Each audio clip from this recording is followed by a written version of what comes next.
చెవిటోల చెవుల శంఖమూతుడు, తాను పట్టిన కుందేలుకు మూడే కాళ్ళు, కింద పడ్డా నాదే పైచేయి బాపతు. గిసోంటి మాటలు మా దోస్తు తాపుకోసారి చెప్పుకుంటా మస్తు బనాయిస్తుందోల్లా.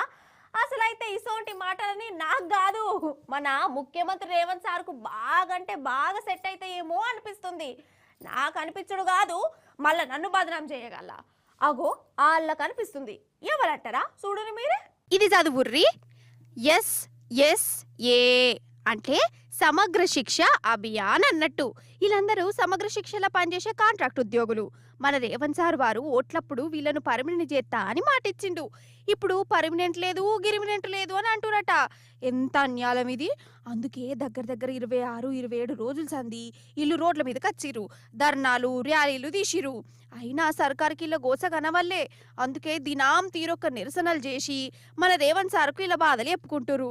షీపుర్లు పట్టిర్రు, మాస్కులు పెట్టుకున్నారు, మంత్రుల బొమ్మలు మొఖాలకు కట్టుకొని ఊరంతా తిరిగిరిల్లే మాటిచ్చి తప్పి మోసం చేసిరని. అయినా గాని సర్కార్ మాత్రం జిద్దు మీదనే ఉన్నది, వీళ్ళని పట్టించుకుంటలేదు.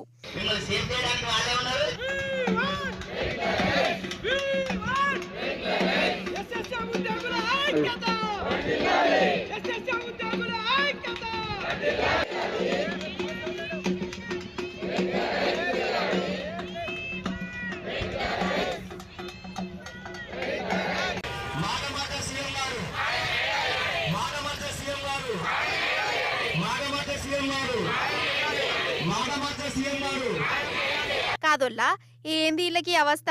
పర్మనెంట్ ఏత్తా అని మాటిచ్చి ఓట్లు గుద్దించుకున్నారు. పదవులకు రాగానే గిట్లా మాట తప్పి మోసం చేసుడు ఏం తరిక ఇది? గిట్లా నమ్మించి నట్టెట ముంచుడేంది?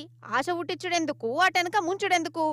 ఏందో ఏమో పోరి. ఎప్పుడైతే చేయిపాటి అధికారాలకు వచ్చిందో అప్పటి సంది అసలు రోడ్ల మీదకి రానోళ్ళు లేరు, ధర్నాలు చెయ్యనోళ్ళు లేరు. ఈ కొత్త ఆడేదన్నా ఏదన్నా తీపి కబురు పంపుతాడంటే మళ్ళా అదే కథ అవుతుంది.